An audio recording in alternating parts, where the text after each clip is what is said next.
Hello, everyone, and welcome back to Pursuit the Pod and to another episode in my You're Not Alone series where we talk about body image breakups, basically the moments in life that can make us feel the most alone. Today's episode focuses on body image. And a quick disclaimer, we will be discussing binge eating, body dissatisfaction, specific body fat percentages, and anxiety. So if any of those topics feel too close to home right now, please feel free to skip this episode and come back when or if this topic does feel right to you. I started this series because when I was struggling, the most helpful thing wasn't necessarily advice, but it was really hearing people's real stories, hearing people talk honestly about their relationship with food and their bodies and really the mindset shifts that helped them to move forward. And so it was stories that I could actually relate to. And so today I'm joined by someone very special, my friend Shelby, who I met in college. And in this conversation, she shares her journey from childhood through college, her fitness evolution, and where she is at now. And I just really appreciate her insights because it's really honest. She's a really down-to-earth person. And the biggest takeaway that I had from Shelby is this: your body is the least interesting thing about you. And I'll say it again. Your body is the least interesting thing about you. That perspective shifted something in me because back in 2023, when I was in the thick of my own struggles, I reached out to Shelby. I had sensed in college that she might have been going through something similar, but I didn't fully understand her story until literally this conversation. And so another powerful reframe that Shelby instilled in my mind was around control. Because people often ask, what are you trying to control with food? But that question never resonated with me. But she reframed it. And instead of asking, what are you trying to control? She asked, what are you not controlling? That question opened up just a whole nother deeper layer of reflection for me about where control might be showing up as a response to uncertainty later. I'm so grateful that Shelby was there for me in 2023. Thank you, Shelby, for sharing your story now with everybody. And so without further ado, here is my conversation with Shelby. I think the first time I ever felt like insecure about it was, I remember like sitting in my 6th or 7th grade reading class, and I was looking at this girl's calves, and I was like, wow, she has like really small calves. Like my calves are that size too. And then I looked down and I was like, wait, my calves are not that size. And it was like it was like a part of me awoke and became like aware of my stature and size. Not even that I was like, I say stature and size. I wasn't like a big or like a large person. You know, I was probably 5'4" and a medium size.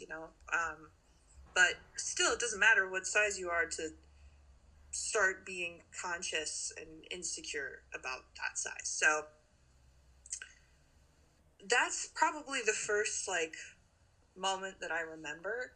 And then from there, I wanted to be like skinny. I wanted to be skinny. I wanted to be fit. My parents had like P90X DVDs. Do you remember that? I do. They had like the full set. And so like, I don't know, every once in a while I'd like pull out one of the leg day DVDs and like follow. And this was in like middle school. And it wasn't like fun and I didn't enjoy it, but I would do it because I don't know, that's the end goal was to like look good, and the people on P90X looked good. So if I did it, then certainly I would look good too. And then I think it overall like was just conscious and like self-conscious and like insecure, I think, through high school. I didn't have any particular like food habits that were like restrictive. I think that I have always had troubles like noting when I'm hungry versus when I'm not hungry, or when I'm bored or just thirsty. Like I had a lot of issues paying attention to my body cues. And that like that is still something that I work through today.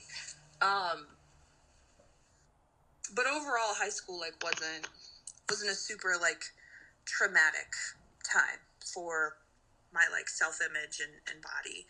I think that all came in college. I think that hit probably pretty soon before we met. I don't know why.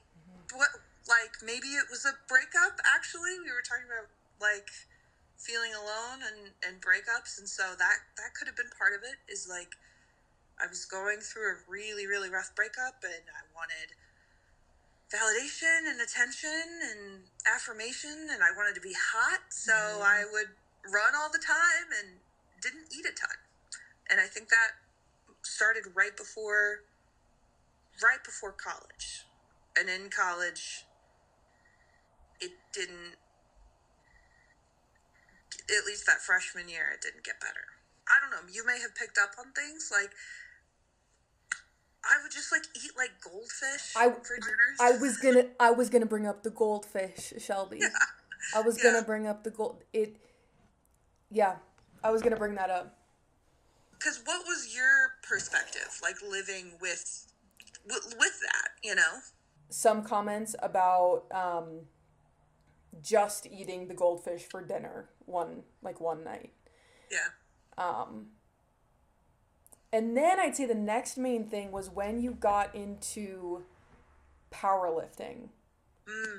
And I remember that whole concept of powerlifting was foreign to me. And I just thought that, oh, Shelby's really into fitness. That was my perception. And then I think sometimes we would go to Zumba, and I think sometimes we would make comments about some of our friends are like girls looking thin or skinny. So I'd say those three things are what I remember. That was like a way to control something else that I was going through. And I still don't quite understand. What am I trying to control? What am I trying? And, you know, sometimes I have to ask myself, what am I not trying to control? Like, I feel like I'm trying to just, like hold everything together so hard, but it's like, we don't have, like, what was going on? What was going on? Yes, so let's go back. Freshman year. So you Yes. were running a lot before. Freshman year didn't really improve. So where are we at, like beginning of college going into the middle of Purdue? Yeah, so back freshman year wasn't really eating. I had a huge moment freshman year that I think this was when my anxiety started to worsen. And maybe it was because I won't say alone, like I had a lot of friends, and I had like a pretty good support system at Purdue, even in the first year. But I remember I was eating lunch alone, and I had like some kind of like new food on my plate that I hadn't tried before, and I was eating, and I remember going up to our room in the elevator, and all of a sudden I just feel like I can't breathe. I'm hot. Like the doors are closing in on me, and I'm like alone in this elevator, and I feel like I'm gonna pass out. Like I think I'm having an allergic reaction. And you know, the door's open, and like this angel appears, and it's like another human person, and she's like carrying her laundry to go down. And I was like, you need to help me. You need to help me. Like, I'm going through something. I think I'm having a reaction. Like, I don't know what to do. And she was like, oh my God, okay. And looking back, that was not an allergic reaction at all. It was like for some reason, a huge panic attack that I still don't even know where it came from. But that started like a very strange relationship with food. Outside of just the general kind of like binge eating that I've always been prone to, just with hunger cues. So this was when I started, for every meal, outside of breakfast, I always had oats for breakfast. I would only eat French fries and salad. at every meal because I was terrified if that I ate anything different that I would experience that same like panic again. And sometimes I would have like a glass of chocolate milk and I would start to experience the panic, or like an egg roll, or just like anything that I wouldn't normally like eat. And I would just like start to panic, and I'd always have to eat with somebody because I'm like, okay, if I start to have a reaction, there's someone there. They can call 911. And maybe you never noticed this, but my parents noticed this a lot. Like that was around the time that when I would eat something that wasn't French fries or salad, which was rare, I would like pick it apart piece by piece and have to look at every single piece. Like I would cut my chicken. Oh, I remember the chicken too. Yes, now that you bring that up. Yes. I would cut exactly. So I would cut my chicken into these like tiny cubes and have to look at every piece to make sure that it was done all the way. Yeah.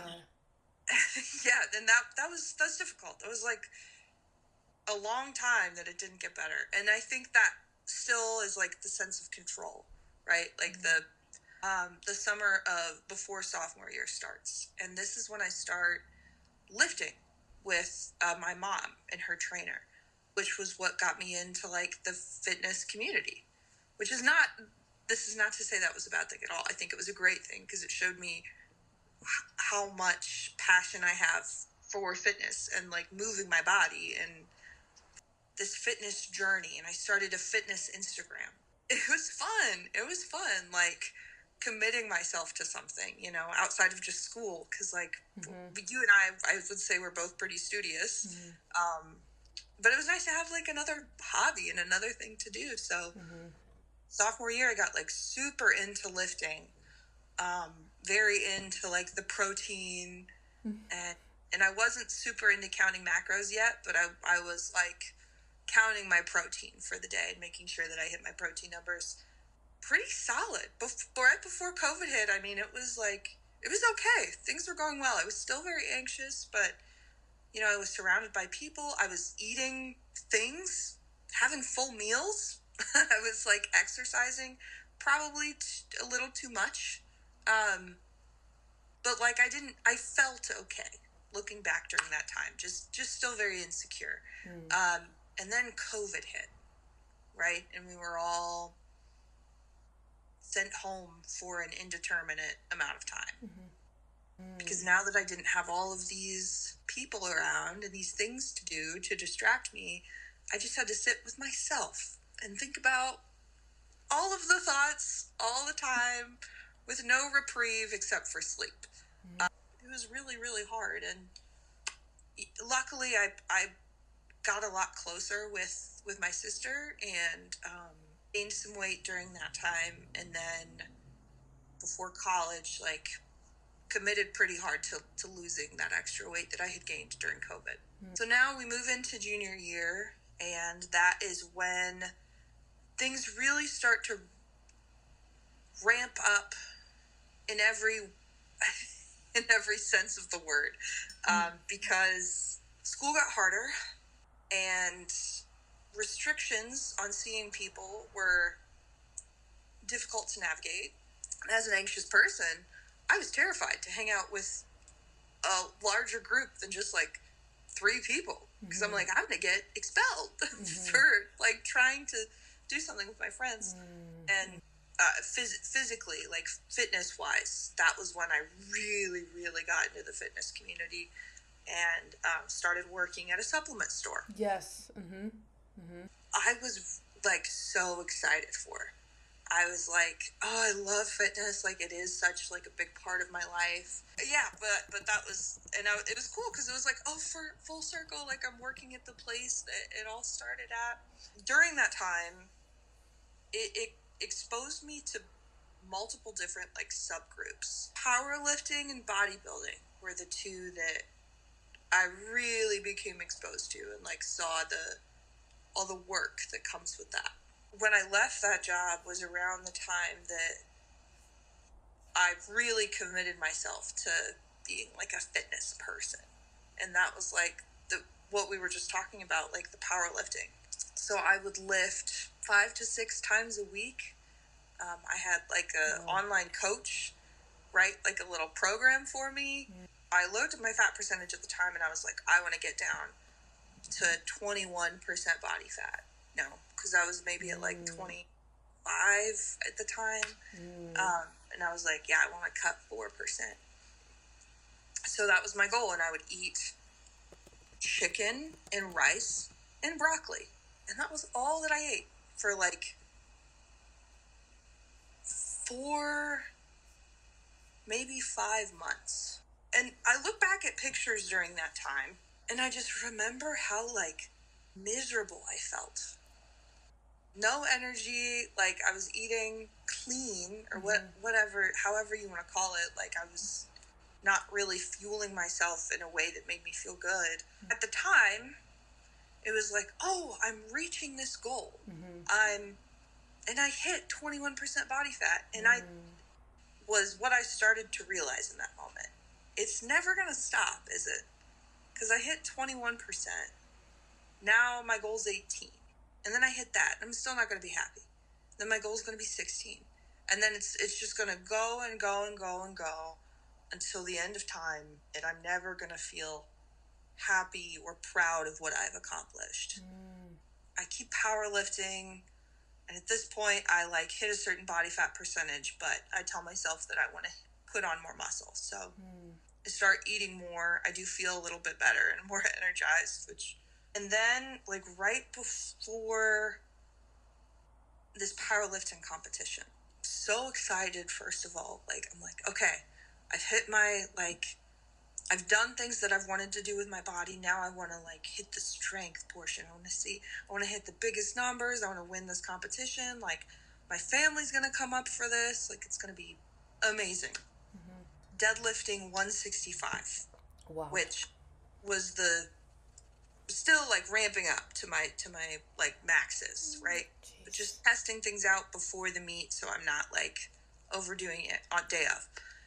And then on my like 4th or 5th rep, all of a sudden I hear this big like pop in my back, in my lower back.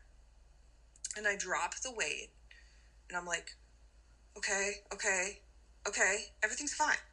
I'm just going to take a lap. I'm going to walk. And I do that. And I come back and try to take the weight off the bar. I can't bend over. Like I'm in so much pain. I can't bend down. I can't pick anything up. Not even like a 5-pound like plate at that point. Like it was really bad. I had to ask someone else in the gym to help me unload it. And ask someone to pick me up and drive me home. Wow, okay. So now I had this entire right life. Before the meet, yeah. Right, yes, exactly. Yeah. Right before. And also, Anya, I didn't have any other hobbies. I didn't have anything else to talk to people about. I didn't have anything else to do. I had no way of working through any of my emotions besides physically. That time of like healing my back was just like a few months really. But then getting back into lifting, I took it pretty easy. I didn't try to do the maxes thing again. I was like, hey, I just started powerlifting, already hurt myself. Like maybe that's a sign that I shouldn't continue down this path. But I was still very, very into fitness. So moving to Wisconsin, I made a friend that was also interested in fitness. So we like worked out together all the time. I remember she would always make protein shakes with like spinach in it. And I just thought it was so weird. And then later, like a year later, I started putting spinach in my protein shakes. And I was like, you know what? You weren't so wrong after all. But also, I'm thinking about it now, she would make us protein shakes after working out sometimes. And she would put peanut butter in hers, but she wouldn't put peanut butter in mine. It was around like earlier that year that I had somehow convinced myself that I was allergic to peanut butter. It was like a thing where it was like, oh, if I ate it, I would be anxious about it. And then have a panic attack. Oh. So I just avoided it completely. I think from there, my relationship with fitness has been pretty casual. I think I had a better balance with fitness. Like, however, with that being said, by the time I graduated, I had gained like 10 to 15 pounds from when I was like actively in my fitness era, which wasn't necessarily a bad thing, but it just made me feel worse about my body. Since kind of going through this like up and down of like fitness and restrictive eating, I knew that there were certain things that were important to me to like to not do. Like I knew I didn't want to be super restrictive again. I knew that food is one of the things that makes me really happy. Like I can eat food that I enjoy and maybe not overdo it, listening to my body cues and being like, okay, I'm done with my food. I don't have to lick the plate clean. It's okay if I'm full to stop eating. Kind of fast forwarding through the past few years, I'm in like a pretty solid place. Like I mostly eat what I want to. I listen to when my body says you've had enough. I try to drink enough water. It's always going to be something that I am very conscious about. And it just points to the fact that on the outside, somebody could look at someone and think, oh, they're just into fitness, they're just into lifting, they're just into that. But like you have no idea if mentally they're in a good place for them or if they're mentally in a not great place for them. And I think sometimes even when we're in a bad place, we don't really understand the magnitude of the quote bad place we're in until after, so we reflect on it.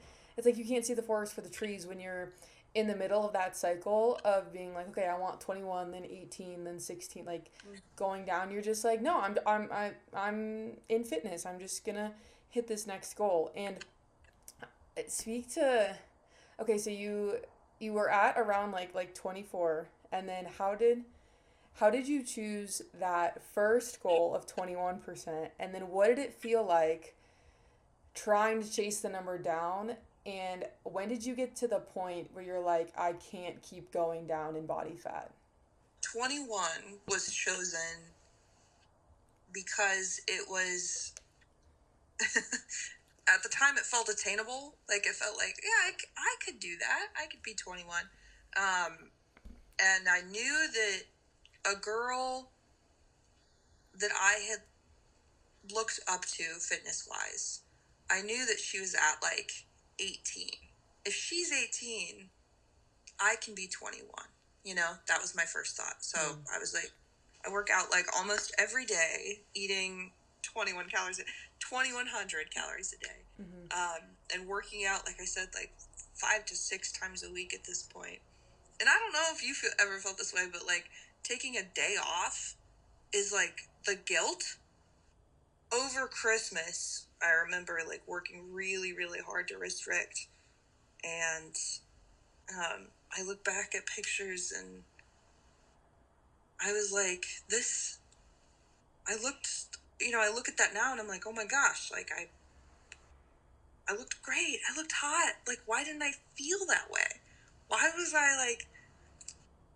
that not enough for me then? That's huge. That's huge. Extreme. But in the moment, you can vividly remember that it wasn't enough or you didn't look good for whatever reason. That always trips out my head because it's like it messes with my trust of myself, because when I struggle now, I'm thinking, am I going to look back on pictures in 2 years and think, "Oh, 2026 Anya was completely fine. Why was she so worried?" It that really messes with my head, and I resonate with that so much. During that time, I was so invested in the fitness community and like spent a lot of time on. It's impossible to talk about like my own body image without bringing in social media and the effect that seeing all these like amazingly fit, like hot people on your feed and constantly wanting to like look like them. Because at that time, I would have never admitted that it was a problem or had seen that it was a problem. And looking back, I was like, oh my God. I felt bad for like, if I ate a donut on a day, like that's not how my life should be lived, you know? No, Yeah, like, I'm very curious. What are those specific moments that would make you feel bad where in the moment you didn't think it was a problem, but maybe looking back, you're like, well, that's not the life for me? I would order like vodka, like sodas everywhere I went because they were lower in calories. Vodka and tequila were like lower in calories. So that was like one thing. So missing any day of workouts. Um, sleeping at the time, it was like I need to be doing something. Like I can't just sleep all day or all night. Like if I'm sleeping, I'm not gonna hit my goals or like get my homework done or get the things. Eating beyond my allotted amount, like whatever I had weighed out. If I ate more than that, like that was a guilt thing. If I binged, that was a huge guilt thing. Like sometimes I would eat to the point of like, if I had already overeaten for the day or already messed up my plan, then it was like, oh, well, the whole day's ruined. And so then I would just eat until the point that I felt like physically sick. How do you say to yourself, like, oh, like I'm still valuable. I'm still like worthy of love, even if I'm not. Like I know I could be skinnier. I know I could be fitter. Like how, what do you, what do you do? And I remember my friend was like, Shelby, your body is the least interesting thing about you. And I say that all the time to myself now. Like, my body is something that I should take care of and I should fuel and I should move in ways that feel good to me. But there's so much more to me than just my body. You know, there's my personality, there's my interests, there's my connections with people. There's so much more than just the outside layer of what I am. And while I still want to look nice, that's not, shouldn't be everything that I am. And that is a huge thing because that's the first thing that people see in us is physically, whether that's the clothes we have or how our body looks. It's like it's the first thing we see. And last year I spent a week in the desert and there were no mirrors. And it was the most freeing thing in the world because I was free from constantly looking at myself and judging how I looked compared to other people. Like I just existed in the world there and other people just existed and we weren't constantly comparing ourselves. You probably know you can take a picture in the mirror and you can get the lighting and you can get the pose and you can get some shadows in places to look a certain way. And then you go home and you look in the mirror in your bathroom, you're like, I don't look like that. You're like, what's the word? You're like gaslighting yourself because you're like, I see something in one mirror, I see something in the other, I see something in a picture. Yeah. And when you were talking about social media and seeing these people all the time, like that's what I always think of because I'm like, it's so curated. It's so insanely curated.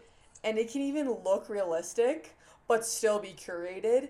And you never know. And it's like social media is a blessing because we can share messages like this. And then it's also a curse because we just don't know what is always going behind the scenes behind somebody mentally. Yeah, it's a highlight reel. It's a highlight reel, and especially now more than ever because I post online. Like I'm posting, and I see myself all the time, and it's definitely a highlight reel. And what my goal is to just show that like is to talk about this. Like that's why I'm making this